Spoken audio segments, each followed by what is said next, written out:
السلام علیکم ورحمۃ اللہ۔ آپ نے پوچھا ہے اس حدیث میں مقنطرین سے کیا مراد ہے؟ مقنطرین سے مراد ہے بے انتہا ثواب جمع کرنے والے۔ حدیث ہے سنن ابی داود میں 1398 اور سند اس کی حسن ہے۔ راوی ہیں عبداللہ بن عمر بن عاص رضی اللہ تعالی عنہما۔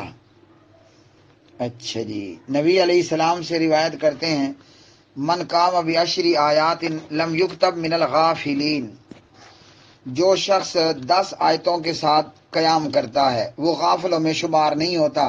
قیام سے مراد قیام اللیل ہے، تہجد، تراویح وغیرہ کی نماز، قیام رمضان۔ تو جو شخص 10 آیتوں کے ساتھ قیام کرتا ہے وہ غافلوں میں شمار نہیں ہوتا۔ غافل کون ہوتا ہے؟ بے خبر جو سویا ہوا ہے، جو بے خبر سویا ہوا ہے۔ تو جو رمضان یا غیر رمضان میں 10 آیتوں کے ساتھ قیام اللیل کرے گا وہ غافلوں میں شمار نہیں ہوگا۔ اچھا جی، ومن قام بمئۃ آیۃ کتب من القانتین، اور جو شخص 100 آیتوں کے ساتھ قیام اللیل کرے تو وہ قانتین یعنی عابدین میں لکھا جاتا ہے، عبادت کرنے والوں میں۔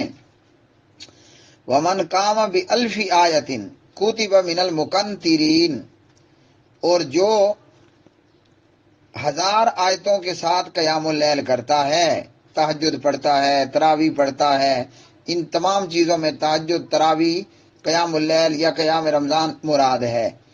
تو جو شخص 1000 آیتوں کے ساتھ، آپ کہہ لیں رمضان کے دن ہے، تراویح پڑھتا ہے تو وہ مقنطرین میں بے انتہا ثواب جمع کرنے والوں میں لکھا جاتا ہے۔ تو اس حدیث سے ہمیں معلوم ہوا رمضان کی راتوں میں ہم زیادہ سے زیادہ لمبا قیام کریں۔ اگر ہم پہلے عشرے میں اور دوسرے عشرے میں 100 آیتوں کے ساتھ قیام کر رہے تھے یعنی تراویح پڑھ رہے تھے، تو اب آخری عشرہ شروع ہو چکا ہے، اب ہمیں چاہیے ہم 1000 آیتوں کے ساتھ قیام اللیل کریں، نماز تراویح پڑھیں، نماز تہجد پڑھیں، تاکہ بے انتہا ثواب جمع کرنے والوں میں ہمارا نام بھی لکھ دیا جائے۔